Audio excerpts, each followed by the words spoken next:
അസ്സലാമു അലൈക്കും. നമസ്കാരമുണ്ട്. ഞാൻ നാസർമോനാണ്. ഇന്ന് ഞാനുള്ളത് വയനാട് മേപ്പാടി ചൂരൽമല മുണ്ടക്കൈ ദുരന്തത്തിൽപ്പെട്ട കുടുംബങ്ങൾക്കുള്ള വീട് പണി പൂർത്തീകരിച്ചോടത്തുള്ളത്. ഇന്നൊരു പാവപ്പെട്ട നമ്മുടെ പാടി താമസിക്കുന്ന ഒരു കുടുംബത്തിന് താക്കോല് കൊടുക്കുന്ന പദ്ധതിയാണ്. ഇന്ന് രാവിലെ ഞങ്ങൾ മുണ്ടക്കൈ പാടിയിലുള്ള 2 കുടുംബങ്ങളെ തെരഞ്ഞെടുത്ത് അവർക്ക് താക്കോൽ ദാനം നിർവഹിച്ചിരുന്നു. അപ്പോൾ ഇവിടെ ഏറ്റവും സന്തോഷം 3 MBBSകാരുണ്ട് ഇവിടെ. നമ്മുടെ വയനാട് വിംസ് ഹോസ്പിറ്റലിൽ പഠിക്കുന്ന മക്കള്. അതിൽ നമ്മുടെ മോളെ പേരെന്താ? ഞങ്ങളെ റഷീദിക്ക കൊല്ലം കരുനാഗപ്പള്ളിയുള്ള റഷീഖാന്റെ മോളാണ് ഹൈമ മോള്. അപ്പോൾ MBBS വിദ്യാർത്ഥികളാണ് ഇവർ 3 ആളും. ഞാൻ ഒരു കാര്യം ചോദിച്ചോളൂ, എന്റെ കുട്ടികള് പഠിച്ച് ഡോക്ടറൊക്കെ ആയതിന്റെ ശേഷം പാവങ്ങളെ സഹായിക്കൂല. 3 ആളും ഒരു ഉറപ്പ് തന്നെയുണ്ട്. തീർച്ചയായും മാനുക്ക അത്തരം കാര്യങ്ങൾ ഞങ്ങൾ ഒപ്പം ഉണ്ടാവുന്നു. അപ്പൊ ഞങ്ങൾ മക്കൾക്ക് വേണ്ടി നിങ്ങൾ പ്രാർത്ഥിക്കണം. ഓളൊപ്പ ഹൈമന്റെ ഉപ്പ സൗദിയിലാണ്. അദ്ദേഹമാണ് നമുക്ക് ഈ വീട് നിർമ്മിച്ചു തന്നിട്ടുള്ളത്. അദ്ദേഹം നമ്മുടെ ചൂരൽമല മുണ്ടക്കൈ ദുരന്തം ഉണ്ടായ സമയത്ത് തന്നെ എന്നെ വിളിച്ചുകൊണ്ട്, നാസർമാനുക്ക ഒരു വീട് എന്റെ വക, അത് അർഹതപ്പെട്ട നിങ്ങൾ കൊടുക്കണം. അപ്പൊ അതിൽ ഞങ്ങൾ തെരഞ്ഞെടുത്ത ഇവരെ ഭർത്താവ് മരിച്ചിട്ട് 7 വർഷമായിക്കണ്.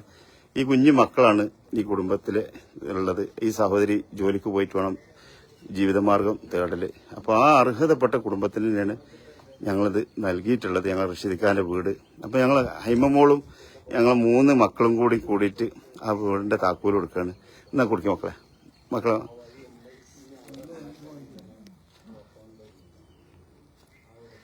അപ്പൊ ഞാൻ എന്റെ കുട്ടികളെ തുറന്നു കൊടുത്താണ്. 3 ആൾക്കാർ നാളെ 3 ആളും ഇതേമാതിരി ഒരുപാട് കാരുണ്യ പ്രവർത്തനം നടത്തേണ്ട ആളാ.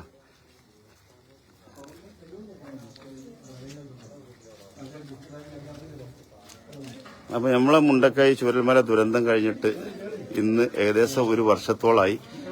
കാരണം 2 ദിവസം കഴിഞ്ഞാൽ ഓഗസ്റ്റ് 30-ാം തീയതിയാണ് നടന്നത്. ഇന്നിപ്പോ ഓഗസ്റ്റ് 28-ാം തീയതിയാണ്. അതിന്റെ 1 വർഷം തികയുമ്പോൾ തന്നെ നമുക്ക് കുറെ കുടുംബങ്ങൾക്ക് വീട് എന്ന സ്വപ്നം പൂണിച്ചാൽ കഴിഞ്ഞു. ഞങ്ങൾ പ്രത്യേകം ശ്രദ്ധിക്കുന്നത് ചൂരൽമല മുണ്ടക്കൈ ദുരന്തത്തിൽപ്പെട്ട കുടുംബങ്ങളാണ്, പ്രത്യേകിച്ച് പാടിയുള്ള കുടുംബങ്ങൾ. കാരണം സർക്കാരിന്റെയും മറ്റു ആനുകൂല്യങ്ങൾ കിട്ടാതെ. മക്കളെ 3 ആളോട് ഒന്ന് ചോദിച്ചാട്ടെ, 3 ആളൊന്ന് ഒരുങ്ങുന്നതാണ്. എന്താന്ന് നമ്മളെ MBBSന് പഠിക്കണ നിങ്ങൾ 3 ആളും കൂടി ഇന്ന് ഉപ്പ ഏൽപ്പിച്ചൊരു ഉത്തരവാദിത്തം ഇവിടെ നിറവേറ്റിക്കാണ്.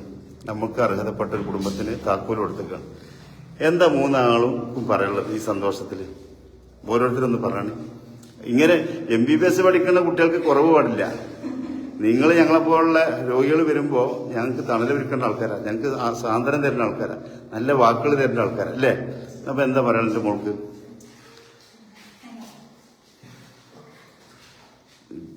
ഇതൊക്കെ ഇതിൽ വേണം.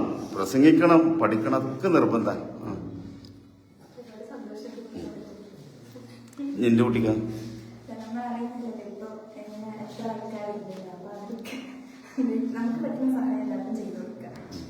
അതിലൊരു സുഖം, അതിലൊരു സന്തോഷം, സത്യല്ലേ? വേറെ ഒന്നിനും കിട്ടാത്തൊരു സുഖമായിട്ട് കിട്ടും. എന്റെ കുട്ടിയുടെ പേരെന്താ? ഞാനൊക്കെ മോള് എവിടെ? നാട്ടില് എവിടെ? ബത്തേരിയില്. നീ എന്റെ കുട്ടീനോട് ഇന്ന് എന്റെ കുട്ടി ഒരാള്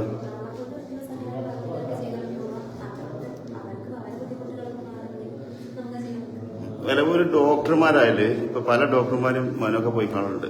അതിൽ നല്ല ഡോക്ടർമാരുണ്ട്. മാക്സിമം പല സ്കാനിങ്ങും ഹോസ്പിറ്റലിന് വലിയ വലിയ സംഖ്യ മേടിച്ചുകൊണ്ട് കമ്മീഷനും അതിന്റെ പുറത്ത് ആവശ്യമില്ലാതെ അനാവശ്യമായിട്ട് കുറെ ടെസ്റ്റുകളൊക്കെ നടത്തുന്ന ആൾക്കാരുണ്ട്. എന്തിനു പറഞ്ഞ് ഒരു രോഗിനെ വെന്റിലേറ്ററിൽ ചിലപ്പോൾ കിടത്തേണ്ട ആവശ്യം ഉണ്ടാവില്ല, അദ്ദേഹം മരണപ്പെട്ടിട്ടുണ്ടാവും. വീണ്ടും അതിന് വെന്റിലേറ്റർ കിടത്തിക്കൊണ്ട് അനുഭവം ഉണ്ട്. മനക്കൊക്കെ അനുഭവമുണ്ട്. വലിയ വലിയ സംഖ്യ മേടിക്കുന്ന സാഹചര്യമുണ്ട്. അതിൽ നിന്നൊക്കെ മാറ്റം വരാൻ എന്റെ മക്കളൊക്കെ ഡോക്ടർമാരാകുമ്പോഴാണ് അതിന് മാറ്റം വരുത്തുക, അല്ലേ? പാവപ്പെട്ട രോഗികൾക്ക് നീതി കിട്ടണം. നമ്മളൊക്കെ തിരിച്ചു പോകുന്ന ആളുകളാണ്, നമ്മളൊക്കെ മരണപ്പെടും, അല്ലേ? പക്ഷെ ഇത്തരത്തിലുള്ള രോഗികൾക്ക് അവർ വിഷമിച്ച് വരുമ്പോൾ ഒരു സാന്ത്വനം, ഒരു നല്ല വാക്ക്, നമ്മളെ കൊണ്ടുവരുന്ന ചികിത്സാ സൗകര്യങ്ങൾ, അല്ലേ? അപ്പൊ ഞങ്ങളെ 3 മക്കൾക്കും വേണ്ടി ദുആ ചെയ്യണം. ഇവരെ കുടുംബങ്ങൾക്കൊക്കെ പ്രാർത്ഥിക്കാം. മക്കള് പറഞ്ഞു കേട്ടില്ല, അവർക്ക് തണലൊരുക്കി കൊടുക്കണം. അതിലാണ് സുഖം, സന്തോഷം. Big salute. ഇൻഷാ അല്ലാഹ്. ഇനി അടുത്ത പ്രാവശ്യം നമ്മൾ MBBS എത്ര വർഷമാണ്? 4ാം വർഷമാണ്. അപ്പോൾ അടുത്ത വർഷത്തോടെ MBBS പൂർത്തിയാവും. പിന്നെ ഞാൻ എൻ്റെ കുട്ടികളെ പോലുള്ള കുട്ടികളെ, അതായത് എൻട്രൻസ് ചെയ്തിട്ട് പാസ്സായ കുട്ടികൾക്ക് മാനക്ക് 5 ലക്ഷം റുപ്യ കെട്ടിക്കൊടുത്തുകൊണ്ട് കുറേ കുട്ടികളെ പഠിപ്പിച്ചിട്ടുണ്ട്. അപ്പോൾ അതിൽ തൃശ്ശൂർ മെഡിക്കൽ കോളേജിൽ ജോലി ചെയ്യുന്നുണ്ട്, നമ്മളെ ഇക്ര ഹോസ്പിറ്റലിൽ ജോലി ചെയ്യുന്നുണ്ട്. അവരൊക്കെ പാവപ്പെട്ട കുടുംബമായിരുന്നു. കാരണം നമ്മളവരെ പോയി ഒരു വില്ലേജ് കൃഷി ഓഫീസറുണ്ട് ജയേട്ടൻ എന്ന് പറഞ്ഞ ജയേട്ടൻ നമ്മളോട് സങ്കടം പറഞ്ഞു, അവനക്ക് ആ പഠിക്കാൻ ഉഷാറാണ്, പക്ഷെ കാശില്ല. അദ്ദേഹം കൃഷി ഓഫീസറാണ്. അപ്പോൾ ഞാനും ജയേട്ടനും പാടെ ആ കുട്ടീനടുത്ത് പോയി സംസാരിച്ചപ്പോൾ ആ കുട്ടി പറഞ്ഞ വാക്കുണ്ട്, അതൊരു ടെക്സ്റ്റൈൽസിൽ സാധാ ജോലിക്ക് പോവാ, വാടക വീട്ടിലാണ്. എങ്ങനെ മോനൊക്കെ ഞങ്ങൾ പഠിക്കുക, എനിക്ക് അതിനൊന്നും താല്പര്യമില്ല, അതൊക്കെ പൈസ ഉള്ളവർക്കാണ് ഡോക്ടർമാർ, ഞങ്ങൾ പാവങ്ങളല്ലേ എന്ന് വെച്ച്. അപ്പം ഞാൻ പുറത്തിറങ്ങിയിട്ട് ഇങ്ങനെ ആലോചിച്ചു, എൻ്റെ മോളാണെങ്കിൽ ഞാൻ പഠിപ്പിക്കൂലേ, ആ മോളെ സ്ഥാനം കണ്ട് ആ കാശ് മോൾക്ക് കൊടുത്ത് ആ മോളിപ്പോൾ MBBS പാസ്സായിട്ട് എൻ്റെ വീട്ടിൽ വന്ന് ലഡു തന്നുകൊണ്ട് മാനൊക്കെ പറഞ്ഞ വാക്ക് ഞാൻ പാലിക്കും. കാരണം ഞാൻ അത് കടമായിട്ട് കൊടുത്തത്, എങ്ങനെ പാവപ്പെട്ട രോഗികൾക്ക് ഫ്രീ ആയിട്ട് സഹായം ചെയ്തുകൊണ്ട് മാനുക്കാനെ കടം വീട്ടണമെന്നാണ് ഓഫർ. അപ്പോൾ ആ മോളിപ്പോൾ സൂപ്പർ മോളായിരിക്കും. എൻ്റെ കുട്ടികളും അങ്ങനെ തന്നെ ആവട്ടെ ട്ടാ. ഈ വീടത്തിൽ എന്നും കിടക്കും. അന്ന് നിങ്ങൾ നല്ല മനസ്സുള്ള ആൾക്കാരായിട്ട് നമ്മൾ എവിടെയും വെച്ച് കാണും ട്ടാ. എന്താ വല്യമ്മക്ക് പറയാനുള്ളത്? നിങ്ങൾക്ക് എല്ലാവർക്കും ആഫിയക്കും ആയാലും ദീർഘായുസ്സും തരട്ടെ, മക്കൾക്ക് ചെയ്തിനും ദുനിയാവുന്ന ആസക്തി നിങ്ങളെ നന്നാക്കട്ടെ.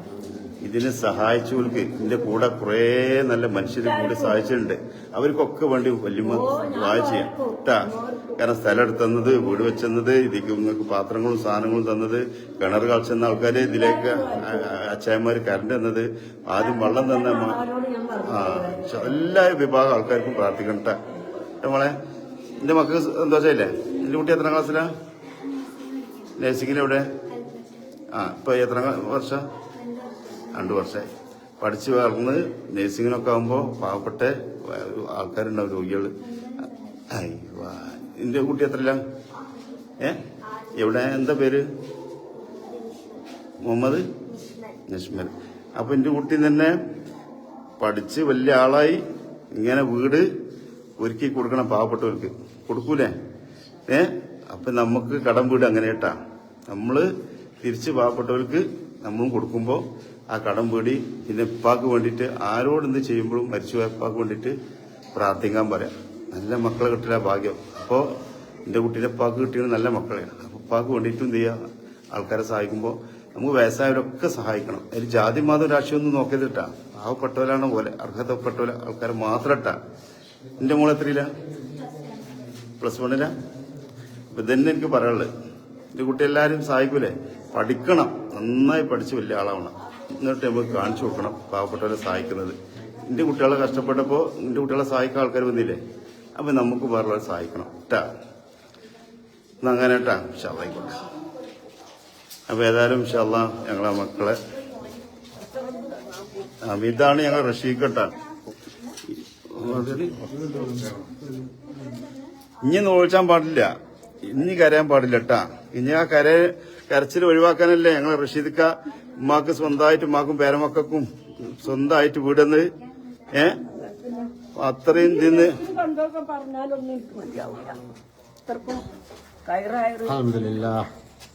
ഷിക്കായി ഉമ്മാക്ക് സന്തോഷായിക്കണ്, വല്യമാക്കേ സന്തോഷായിക്കണ്. പഠിച്ചോ അതിനുള്ള പ്രതിഫലം ഇരു ലോകത്തും തെറ്റെ. 3 മക്കളുണ്ടായിരുന്നു, മോളൊപ്പം 2 കുട്ടികളുണ്ടായിരുന്നു. ഓലും മനസ്സ് നിറഞ്ഞോടെയാണ് സംസാരിച്ചത്. ഓൽക്കും തന്നെ MBBS കഴിഞ്ഞിട്ട് വേണം പാവപ്പെട്ടവരെ സഹായിക്കാന്നുള്ള ഒരു ഓഫർ അവർ തന്നുള്ളത്. ഓലെ ആഗ്രഹങ്ങളെ പ്രശ്നം സാധിപ്പിച്ചു കൊടുക്കട്ടെ റഷീക്ക. നിങ്ങൾക്ക് അള്ള ആരോഗ്യ ആയുസും സമ്പത്തും തരട്ടെ. നിങ്ങൾ ആ മനസ്സാണ് വലുത്. അപ്പൊ ഇനി ഒന്നും ടെൻഷൻ വേണ്ട, ഇനി കരയാൻ പാടില്ല. കരച്ചില് നിർത്തി ഇന്നത്തോടെ. ഇനി ആ പാടിന്ന് പോന്നു സുഖമായിട്ട് ഇനി നമുക്ക് ഇതിൽ കഴിഞ്ഞു വിടണം. ഇതിലേക്ക് ഇനി ഞങ്ങളെ കോഴിക്കോടുള്ള ഒരു ഉമ്മച്ചിയും സുഹൃത്തുക്കളും പാടെ നിങ്ങൾക്ക് കുക്കറും, പിന്നെ കുക്കറല്ല, പിന്നെ ഫാനും, പിന്നെ ഗ്യാസിന്റെ അടുപ്പില്ലേ അത് ഉമ്മച്ചിന്റെ വക കൂടെ പറപ്പുഴ വക ഉണ്ട്. പിന്നെ ഞങ്ങൾ അച്ചായന്മാരെ വകപ്പെടേണ്ട അച്ചായന്മാരെ ഞങ്ങൾ കുടുംബം. ഞങ്ങൾ ഇവിടെ ഞങ്ങൾ വല്ലാതെ വിഷമിച്ച് നിൽക്കണ വെയിലത്ത് ഈ കാപ്പിയൊക്കെ പറിച്ചുകൊണ്ട് ശരിയാക്കുമ്പോൾ ഞങ്ങൾക്ക് കൊണ്ടുപോയി ചായ തന്നിട്ട് ഓരോ വീട്ടിലും ഫാന് എല്ലാ വീട്ടിലും അച്ചായനും പേരക്കുട്ടികളും കൂടെ ഓഫർ ചെയ്തിട്ടുണ്ട്. പിന്നെ ഞങ്ങൾക്ക് കുക്കറുണ്ട്, പാത്രപ്ലേറ്റ് ഉണ്ട്, പിന്നെ എല്ലാ സാധനവും കിട്ടിയിട്ടുണ്ട്. അതൊക്കെ ഞങ്ങൾ ഇവിടെ കൊടുന്നേരും കേട്ടാ. തൊട്ടടുത്ത് 2 കട ഇതിലുണ്ട്. സ്റ്റേഷനറി ഒരു കടയും പിന്നെ ചായക്കടയുണ്ട്. 2 കുടുംബങ്ങൾക്ക് 2 കടയുണ്ട് കേട്ടാ. അപ്പൊ സന്തോഷം. അല്ല, അത് വീട്ടിലുള്ളത്. പുറത്തുനിന്ന് ചായക്കടയിൽ നിന്ന് സൂപ്പർ മാർക്കറ്റിൽ നിന്ന് മേടിച്ചിട്ട് കായ് കൊടുക്കേണ്ടി വരും കേട്ടാ. അതെങ്ങാനും അത് വേണ്ടി വരും. അതെ അതെ അതെ, അതന്നെ അതന്നെ അതെ.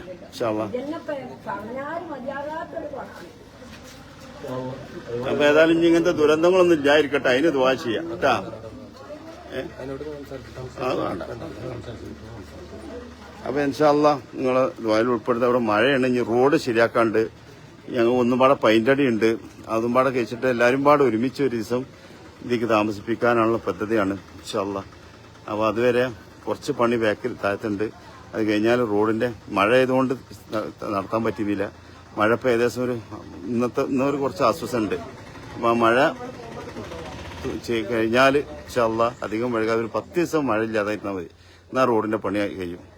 അപ്പോൾ നമുക്ക് സമാധാനമായി.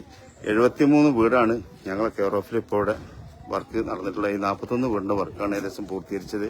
പിന്നെ ഞങ്ങൾ ജാബിർ ഷാ ഉണ്ട് ഇവിടെ. ജാബിർ ഷാ എന്താ പറയുള്ളത്? എന്താ പറയാ, എനിക്ക് ഒരുപാട് സന്തോഷം. കാരണം അത്ര അർഹതപ്പെട്ടൊരു കുടുംബമാണ്. ഭർത്താവ് മരിച്ചിട്ട് ഏകദേശം 7 വർഷത്തോളമായി, 7 വർഷത്തിന് മേലായി. അവർക്കൊരു വീടോ കാര്യങ്ങളില്ല. ആ മക്കൾക്ക് ഇവിടെ വന്നപ്പോൾ ഇത് കണ്ടപ്പോൾ തന്നെ വളരെ സന്തോഷമായി. റഷീദക്കല്ലേ അത് ചെയ്തിട്ടുള്ളത്? കൊല്ലം. ഒരുപാട് സന്തോഷം റഷീദക്ക, ഒരുപാട്. അദ്ദേഹം പ്രവാസിയാണ്. അദ്ദേഹത്തിന്റെ കച്ചവടത്തിലൊക്കെ വർക്കത്തിയായിട്ട്. അതുപോലെ മോള് MBBS പഠിക്കുന്നല്ലേ, നല്ല രീതിയിലുള്ള പഠനവും കാര്യങ്ങളൊക്കെ പൂർത്തീകരിക്കാൻ സാധിക്കട്ടെ. അത് സഹായിക്കുന്നവർക്കൊക്കെ പഠിച്ചാൽ എല്ലാ ഹൈറും നൽകട്ടെ. ആമീൻ. അപ്പൊ ഏതായാലും ഇൻഷാ അല്ലാഹ് നിങ്ങളെ പ്രാർത്ഥനയിൽ ഞങ്ങളൊക്കെ ഉൾപ്പെടുത്തുക. ഞങ്ങൾക്ക് ഒരുവിധം വാക്ക് പാലിക്കാൻ കഴിഞ്ഞു എന്ന് പറയാം. കാരണം ചൂരൽമല മുണ്ടക്കൈ ദുരന്തം ഉണ്ടായപ്പോൾ ഓടി വന്ന് നമ്മളൊരു വീഡിയോ വിട്ടു. ഒരുപാട് നല്ല മനുഷ്യസ്നേഹികൾ സഹായിറ്റും ഒപ്പം വന്ന് അവർക്കൊക്കെ വീടെന്ന സ്വപ്നം പൂവണിച്ച എന്നുള്ള ഒരു ഓട്ടത്തിലെ പിന്നിട്ടുള്ള അവസ്ഥയിൽ ഞങ്ങൾ കുറെ കുറ്റൂർ അബ്ദുറഹ്മാനാജിറിന്റെ ബനിയാസ് സ്പേക്കിന്റെ വലിയ മനുഷ്യസ്നേഹി ആദ്യത്തെ സ്ഥലത്തെന്ന്, പിന്നെ നമ്മൾ കൊല്ലം കരുനാഗപ്പള്ളിയുള്ള അൻസാരിക്കാരനെ ദുബായിലുള്ള ഞങ്ങളെ കൂടപ്പറപ്പ് വീണ്ടും ഒന്നിച്ചില്ല ഏക്കർ തന്നു. എന്റെ ഏട്ടം അലിമൊയ്തീൻ സ്ഥലം തന്നു. പിന്നെ വേറെ 1-2 ആൾക്കാർ 5 സെന്റൊക്കെ എടുത്തുന്നുണ്ട്. എല്ലാരും പേര് അറിയില്ല. പിന്നെ ഞങ്ങൾക്ക് കിണറുകൾ ഇതിൽ എല്ലാം ഞങ്ങളെടുത്ത് അപ്പുറത്തുണ്ട് 12 വീട്, ഇപ്പുറത്ത് 15 വീട്. അങ്ങനെ എറണാകുളം ജില്ലാ മഹല്ല് കൂട്ടായ്മ നമ്മളെ വീട്ടിൽ വന്നു. അവര് അഭ്യർത്ഥന പ്രകാരം മോഹൻസാഹിബ് സ്ഥലം ഒപ്പിച്ചെന്നാൽ 20 വീട് ഞങ്ങൾ വെക്കാറുണ്ട്. അതിലിപ്പോൾ 20 വീട്ടിൽ 14 വീടിന്റെ പണി ഫുൾ പൂർത്തീകരിച്ചു. ഇനി 6 വീടിന്റെ വർക്ക് വാർപ്പായിട്ടില്ല, പണി നടന്നുകൊണ്ടിരിക്കുകയാണ്. അപ്പൊ എല്ലാ വിഭാഗം ആൾക്കാരും ഇവിടുത്തെ അച്ചായന്മാരും നമ്മളെ സഹായിച്ചു. ഇവിടുത്തെ പ്രഭാകരേട്ടൻ പള്ളിക്ക് സ്ഥലം വളരെ വില കുറച്ചെടുത്തെന്ന്. ഇവിടെ ക്ഷേത്രവും ചർച്ചും ഇതിന് തൊട്ടടുത്തുണ്ട്. അപ്പോൾ ഒരു മുസ്ലിം പള്ളി ഇവിടെ ആവശ്യമെന്ന്, അതിനുള്ള സഹായങ്ങൾ നമുക്ക് പ്രഭാകരേട്ടന്റെ നേതൃത്വത്തിൽ അതും ചെയ്തെന്ന്. അങ്ങനെ എല്ലാ വിഭാഗം ആൾക്കാരും ഞങ്ങൾക്ക് സപ്പോർട്ട് ചെയ്തിട്ട് ഇപ്പൊ ഇതിലേക്കുള്ള സാധനങ്ങളും ഒരുപാട് നല്ല മനുഷ്യസ്നേഹികൾ സഹായിച്ചിട്ടുണ്ട്. ഇന്ന് രാവിലെ ഞങ്ങള് പിന്നെ മുണ്ടക്കൈ പാടിയിൽ പോയിട്ട് അവിടെ അർഹതപ്പെട്ട 2 കുടുംബത്തിനെ തെരഞ്ഞെടുത്ത്. കാരണം നമുക്ക് അർഹതപ്പെട്ട കുടുംബത്തിന്റെ കയ്യിൽ ഇത് എത്ര നിർബന്ധമാണ്. അതുകൊണ്ട് പ്രത്യേകം നമ്മൾ നേരിട്ട് പോയി അന്വേഷിച്ച് അർഹതപ്പെട്ട അവകാശികളാണെന്നുള്ള ബോധ്യപ്പെട്ടിട്ടാണ് നമ്മൾ ചെയ്തിട്ടുള്ളത് ഇതുവരെ. കാരണം ഇന്ന് മുണ്ടക്കൈയിൽ സോബിൻ എന്ന് പറഞ്ഞ ഒരു അനിയൻകുട്ടി, എൻ്റെ അമ്മ, കുട്ടികൾ, പിന്നെ ബാവാറിന് ഒരു അനിയൻ, അവര് ആ ദുരന്തം ഉണ്ടായ സമയത്ത് ഒരുപാട് അവിടെ ത്യാഗം ചെയ്ത ആൾക്കാരാണ്. ആ 2 അർഹതപ്പെട്ടവർക്ക് ഇന്ന് വീട് ഞങ്ങൾ രാവിലെ നൽകുകയുണ്ടായി. അപ്പം ഇനി ഇൻഷാ അല്ലാഹ് ബാക്കിയുള്ള വീടുകൾക്കും പാടുള്ള ഇന്നലെ വന്നാണ് ഞങ്ങൾ അന്വേഷണം നടന്നുകൊണ്ടിരിക്കുകയാണ്. അർഹതപ്പെട്ടവരെ കയ്യിൽ ഇതെത്തട്ടെ. ഇതിലേക്ക് സഹായിച്ച എല്ലാവർക്കും വേണ്ടി നിങ്ങളൊക്കെ പ്രാർത്ഥിക്കണം. ഇന്ന് MBBS പഠിക്കുന്ന ആ 3 മക്കളും സന്തോഷം കണ്ടില്ലേ. ഓരോ രക്ഷിതാക്കളും സ്വന്തം നമ്മളെ മക്കളെ ഇങ്ങനെയുള്ള പ്രവൃത്തിയിലേക്ക് പങ്കാളിയാക്കണം. കാരണം ഇപ്പം ഇന്ന് നമ്മളെ കൊല്ലത്തുള്ള റഷീദ് ഖാന്റെ വലിയ മനസ്സ് കാണാം. അദ്ദേഹം ഈ വീട് നിർമ്മിച്ചെന്നു. അദ്ദേഹത്തിന്റെ മോളെ കൈകൊണ്ട് പഠിക്കുന്ന MBBS പഠിക്കുന്ന മോളെ കൈകൊണ്ട് ആ വീടിന്റെ താക്കോൽദാനം കൊടുക്കുക. എന്തൊരു സന്തോഷം, എന്തൊരു പിന്നെ നന്മയുള്ള പ്രവൃത്തി. എന്നും ആ മോളെ മനസ്സിൽ നിന്ന് പോവില്ല. ആ മോൾ എത്ര സന്തോഷവത്തി. ആ മോളെ കൂടെ വന്ന് 2 മക്കളും എത്ര നല്ല വാക്കുകളാണ് ഉപയോഗിച്ച് അവർ MBBS കഴിഞ്ഞാൽ 100% മാനിക്ക പാവപ്പെട്ടവരെ ഞങ്ങൾ സഹായിക്കും, ചേർത്ത് പിടിച്ചു എന്ന് പറഞ്ഞിട്ട്. അപ്പം ഇൻഷാ അല്ലാഹ് അവർ ആ വാക്ക് പഠിച്ചവന് പൊന്നുപോലെ ആക്കട്ടെ എന്ന് പ്രാർത്ഥിക്കണം. സ്നേഹത്തോടെ നാസർമായി.